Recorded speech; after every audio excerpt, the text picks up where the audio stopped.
பொருள் வணக்கம். மெய்ப்பொருள் எப்பொருள் காண்பது அறிவு. யார் யாரை கேட்பினும் அப்பொருள் மெய்ப்பொருள் காண்பது அறிவு. யாரு சொன்னாலும் கேட்கணும்.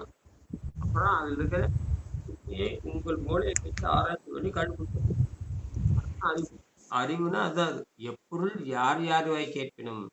யார் சொன்னாலும் கேட்டிருந்தாலும் யார் சொன்னாலும் உங்கள் அறிவோடு வைத்துக் கொண்டு இதுக்குத்தான் நமக்கு அறிவு கொடுத்துருக்காங்க. வெள்ளக்காரன் சொல்றான், மருத்துவர் சொல்றாங்க, லேகிய விக்கிறன்னு சொல்றான், மூலிகை விக்கிற சொல்றான். இது எத்தனையோ பேர் சொல்றாங்க இல்லையா? இதெல்லாம் நம்ம என்ன பண்றோம்? நோய்க்கு எல்லாம் கொடுக்கறதெல்லாம் நல்லாகும்னு நினைச்சுக்கிட்டு இருக்கிறோம். அப்படித்தானே? மூலிகை கொடுத்தா சாப்பிடுவோம், லேகி கொடுத்தா சாப்பிடுவோம், தேன் நச்சுன்னு சொன்னா சாப்பிடுவோம், தேன் குடுன்னு சொன்னா சாப்பிடுவோம்.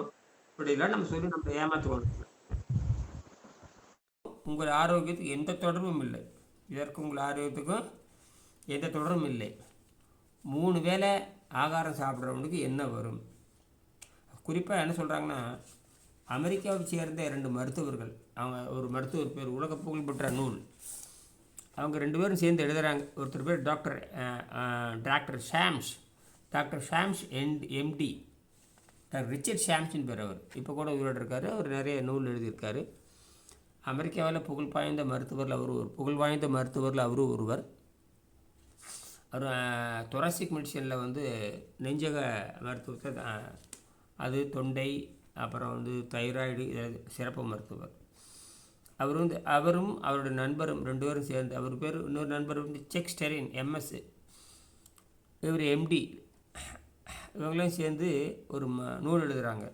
ஆங்கிலத்தில் ஹீலிங் வித் மைண்ட் பவர் என்ற புத்தகத்தை ரிச்சர்ட் ஷாம்ஸ் எம்டி எத்தனாம் பக்கம் தெரியுங்க? 99ஆம் பக்கம், 99ஆம் பக்கம். ஆங்கிலத்தில் ஹீலிங் வித் மைண்ட் பவர் என்ற புத்தகத்தை ரிச்சர்ட் ஷாம்ஸ் எம்டி, ஒரு டாக்டர் என்பவரும், செக் ஸ்டெர்ன் எம்எஸ் பிஹெச்டி, ஒரு ஹிப்னாட்டிக், அவரும் சேர்ந்து எழுதியிருக்கிறார்கள். அதிலிருந்து முக்கிய பகுதிகளை எழுதி அதன் தமிழ் மொழிபெயர்ப்பையும் கீழே தருகிறேன். The person interested in holistic health will consider the quality of the air and water he or she takes in on a daily basis. They are an important part of our diet. உடலோடு உள்ளமும் சேர்ந்த ஆரோக்கியத்தை பெற விரும்புவோர் தான் சுவாசிக்கும் காற்றையும் குடிக்கும் நீரையும் கவனத்துடன் பரிசீலித்து உட்கொள்வார்கள். அவை உங்கள் உணவில் முக்கிய பகுதியாகும். சொல்கிறது யாருங்க? Empty doctor. சொல்கிறது யார்? எம்எஸ் டாக்டர், உலக புகழ்பெற்றவங்க. அவங்க இன்டகிரேட் மெடிக்கல் சென்டர்னு இருக்குது அமெரிக்காவில். இன்டகிரேட் மெடிக்கல் சென்டர்னால் பல்துறை தத்துவங்களை உள்வாங்கி ஆராய்ச்சி பண்ணி. வணக்கம்.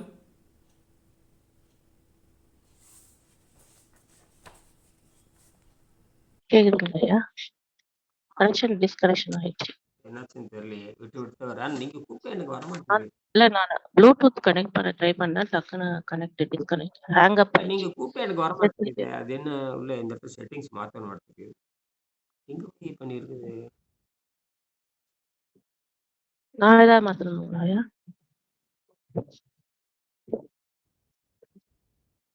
ஹலோ, கேக்குதுங்களா?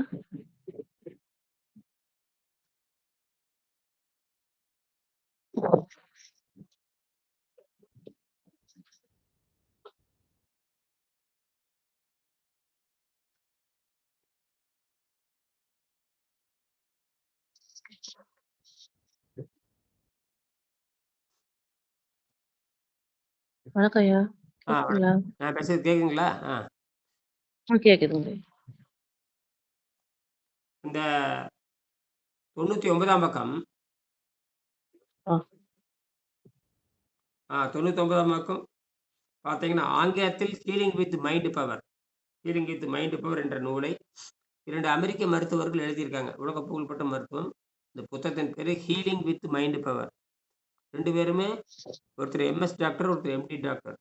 எம்டினா உங்களுக்கு தெரியும், மருத்துவத்தை, மருந்துகளை பற்றி சொல்லுகின்றோம். எம்எஸ்னா அறுவை சிகிச்சை. சரி, அதெல்லாம் நமக்கு தெரிஞ்சது தான். ஆனால் அவங்க என்ன எழுதியிருக்காங்கன்னா, மனதை வைத்துக்கொண்டு உடலை சரி செய்கின்ற நூல்னு எழுதியிருக்காங்க. உலக புகழ்பெற்ற நூல். Healing with mind power. அதாவது உடம்பை மனதை வைத்து எப்படி சிகிச்சை அளிப்பது, உடம்புக்கு மனதை வைத்து எப்படி சிகிச்சை அளிப்பது யார் எழுதுறாங்க? ஒரு எம்டியும் எம்எஸ்சியும். இதுதாங்க மருத்துவம். இன்னைக்கு இந்தியாவில் அப்படிதான் பண்றானுங்களா? மருத்துவம் அப்படிதான் பண்றானா? உலகத்தில் அப்படிதான் பண்றாங்களா? அமெரிக்காவில் இருக்கிற அந்த 2 பேரை தவிர யாராவது இந்த கருத்து எழுதியிருக்க முடியுமான்னு கேட்கறேன். ஒரு மருத்துவர் இப்படி ஹீலிங் வித் மைண்ட் பவர். உலக புகழ்பெற்ற நூல் ஹீலிங் வித் மைண்ட் பவர்னு கூகுள் போட்டு பாருங்க. ஹீலிங் வித் மைண்ட் பவர் போட்டு பை ரிச்சர்ட் ஷாம்ஸ்னு போடுங்க, எம்டின்னு போட்டு பாருங்க. அவங்க ஒரு வாக்கியம் சொல்றாங்க. அதுல இருந்து சில முக்கியமான பகுதியில மட்டும் வெங்கடேசன் எடுத்து போட்டிருக்காரு. எப்படி இந்த புத்தகத்துல எங்க இருந்து படிச்சாரு, நான் 30 வருஷத்துக்கு முன்னாடி எப்படி வாங்கினாரு, என்ன படிச்சாரு, என்ன அப்பா நினைத்து கூட பார்க்க முடியும். அதுல முக்கியமா 100ஆம் பக்கத்துல இந்த பேஜ் நம்பர், அந்த புத்தகத்துல பேஜ் நம்பர், அதாவது ஹீலிங் வித் மைண்ட் பவர் என்ற புத்தகத்தில், அந்த புத்தகத்தில் 175ஆம் பக்கத்துல ஒன்று எழுதுறாங்க. மருந்துனா என்ன பண்ணும்னு அவங்க எழுதுறாங்க. மெடிசின்ஸ் அவங்க 3ஆ பிரிக்கிறாங்க. மாத்திரை அப்படின்னு பிரிக்கிறாங்க. மருந்துகள், மூலிகை வைத்தியம். மாத்திரைகள், மருந்துகள், வைத்தியங்கள். மாத்திரைகள்ல பில்ஸ், மருந்துகள்லாம் மெடிசின்ஸ், மூலிகைன்னா ஹெர்பல். இதுதான் உலகத்துல இருக்கிறது. இவ்வளவு இதுக்குள்ளதான் வரும். ஒன்னா மூலிகையில வரும், இல்லாட்டா மெடிசின்ஸ்ல வரும், இல்லாட்டா பில்ஸ்ல வரும். பில்ஸ்னா ஹோமியோபதி வரைக்கும். இதான் மாத்திரைகள், மருந்துகள், மூலிகைகள்.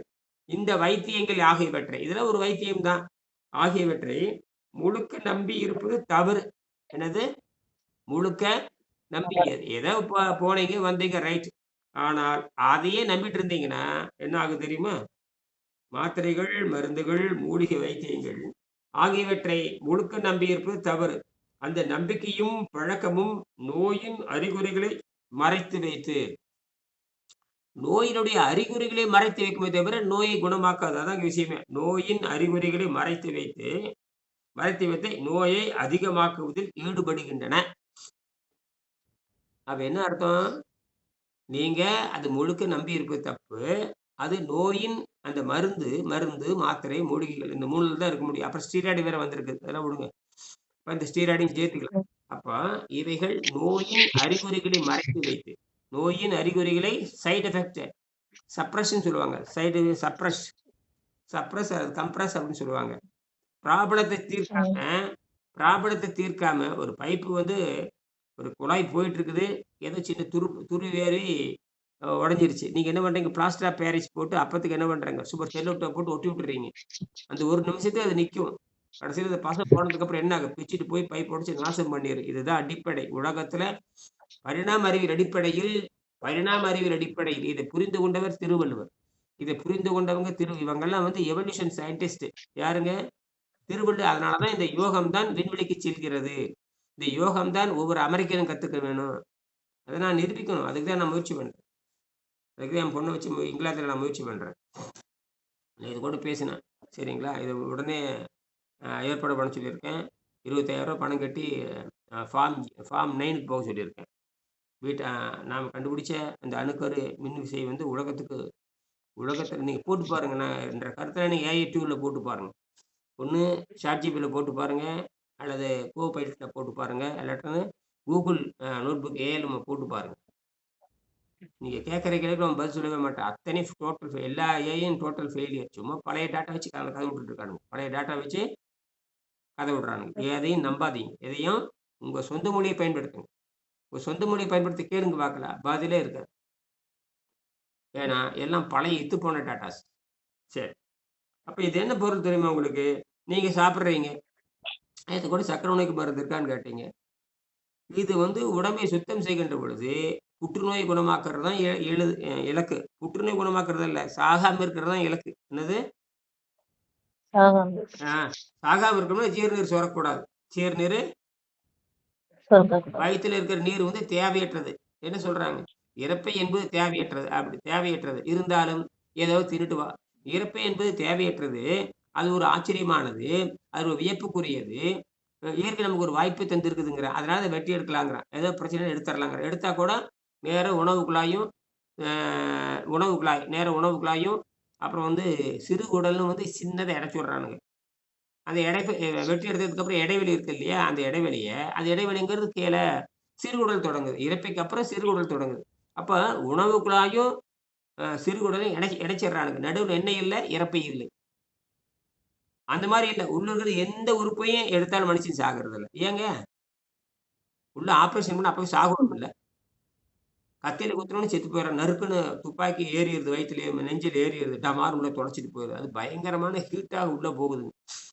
கிட்டத்தட்ட 400 டிகிரி வெப்பம் இருக்கும். உள்ள போய் சுரீன்னு அடிக்கிறப்ப அப்படியே செத்துருவான். எங்க அடிச்சாலும் செத்துருவான். இந்த மின்னல் மாரி அது ஹீட். நீங்க ஒண்ணும் இல்ல, லென்ஸ் குவியாடிம்பாங்க. விளையாட்டுல வச்சிருப்போம். குவியாடி பார்த்தீங்கன்னா பெருசா இருக்கும். பூத கண்ணாடிம்பாங்க. உருப்பெருக்கி. பெருசு அப்படியே கிட்ட கிட்ட பெருசு பெருசா தெரியும். சூரிய வெளிச்சம் நம்ம மேல படுது. நமக்கு சொரணம் வர்றதில்ல. அதே இந்த இந்த பூத கண்ணாடி உருப்பெருக்கி வச்சு, சின்னதா சுருக்கி பாருங்க, சுரீர்ன்னு அடிக்குது. ஏங்க அவ்வளோ அதே வெயில் தானே நம்ம மேல படுது. அதே அந்த உருப்பெருக்கி வச்சு, சுருக்கி அடிக்கிறப்போ, என்ன சுரீர்ன்னு அடிக்குது இல்லையா? அதான் அது. அந்த லேசர் ட்ரீட்மெண்ட் அதுக்கு பேரு. அவ்வளோ கையகலம் அந்த வெளிச்சம். அந்த கையகல வெளிச்சத்த சுருக்கி அடிக்கிறப்ப அவ்வளோ பவர்னா, என்ன பவர் வந்துட்டு இருக்குது. அந்த மாரி தான் அந்த 400 டிகிரி வெப்பத்தில உள்ள போறப்ப ஆளு இறந்துருவான். ஒரு சாதாரண ஒரு பூத கண்ணாடியில இருக்கிற லென்ஸவே சுருக்கி வெளிச்சத்த பட்டாவே அண்ணன் வாங்குவாங்குது. இதுதான் உள்ளே இருக்கு. நம்ம சாப்பிடுகின்ற பொழுது, உள்ள அவ்வளோ வேக்காடு ஏற்பட்டு, அந்த எரிச்சல்ல அது வந்து வாழ்ந்துட்டு இருக்குது. அதனால தான் கடைசியில தீர்க்க முடியாமல் நீங்க சாப்பிடுற உணவு எதுவோ இருக்கட்டுமே, அதை தீர்க்க முன்னா வாந்தியில் வெளியேற்றற்கு முயற்சி பண்ணணும் உடனடியாக. இல்லையனா, ஆ பேதி என்கின்ற மனப்போக்கின் மூலமாக வெளியேற்றுவதற்கு முயற்சி முடிந்தால் வெளியேற்றும். இல்லை என்றால், உங்களை சேமித்து வைத்து, படிப்படியாக பல நோய்களுக்கு காரணமாக இருந்து உங்களை கொன்றுவிடும். நீங்க என்ன பண்ணுவீங்க? மாத்திரைக்கு போவீங்க. என்ன பண்ணுவீங்க?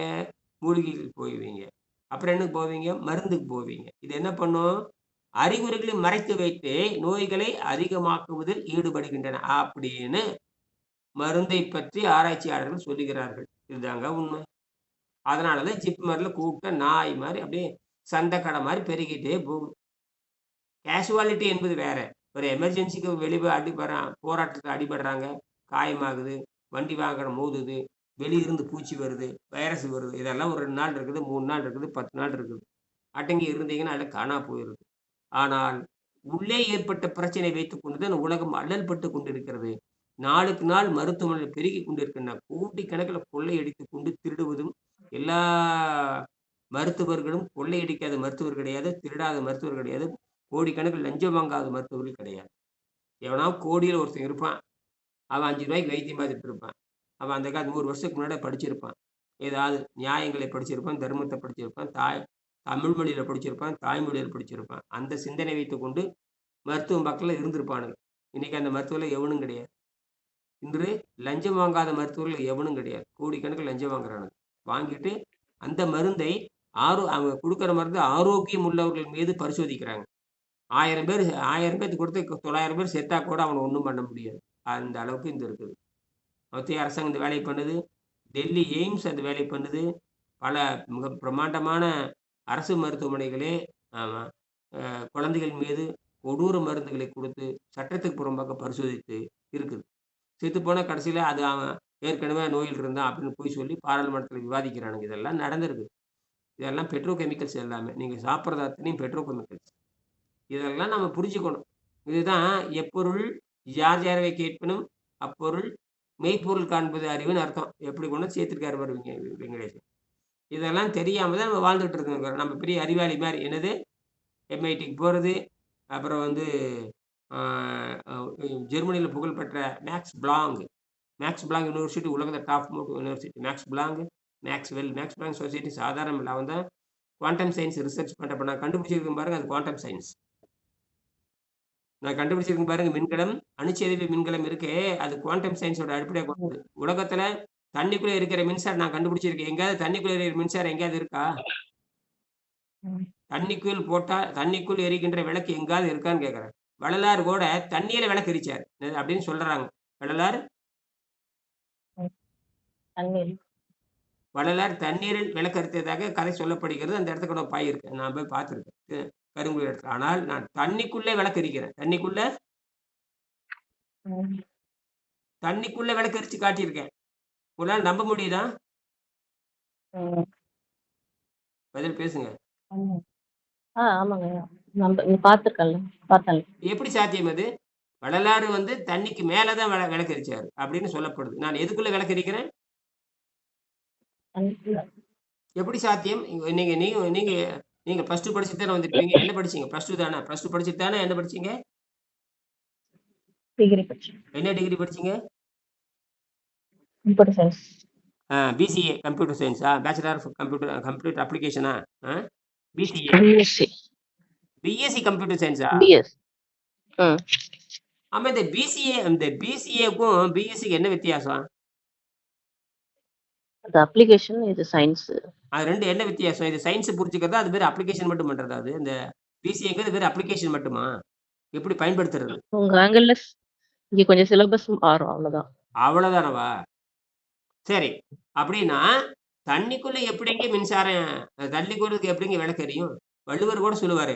ஒருத்தனுக்கு புத்திமதி சொல்லுவது அது சாராயம் குடிக்கிறான் பாருங்க. மது குடிச்சிட்டு அலையறான் பாருங்க. அவனுக்கு புத்திமதி சொல்றதும், விளக்க புடிச்சுக்கிட்டு தண்ணிக்குள்ள போறது 2 ஒண்ணுங்கிறாரு. விளக்க புடிச்சுட்டு தண்ணிக்குள்ள போனா, அந்த விளக்க புடிச்சுட்டு தண்ணிக்குள்ள போனா என்ன ஆகும்? கையில தீப்பந்தம் இருக்குது. அத புடிச்சு தண்ணீல புடுங்குறது என்ன ஆகுங்க? அமைஞ்சிரும். அப்படிதான் சொல்றாரு. யாருக்கு புத்திமதி சொல்லாத? இந்த போதைக்கு அடிமையானான் பாருங்க, அவனுக்கு சொல்லாதேங்கிறாரு.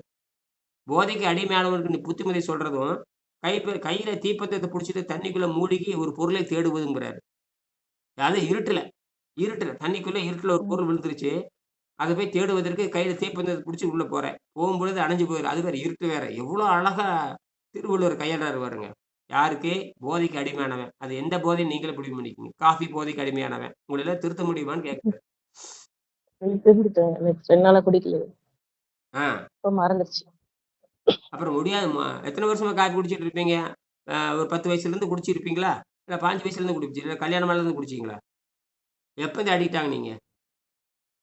அதான் 30 வயசுல இருந்து ஆரம்பிச்சிருக்கேன். இப்ப என்ன உங்க வயசு உங்களுக்கு 45 என்னது? 53. 53. அப்ப நான் கல்யாணம் எப்ப ஆச்சுங்க உங்களுக்கு?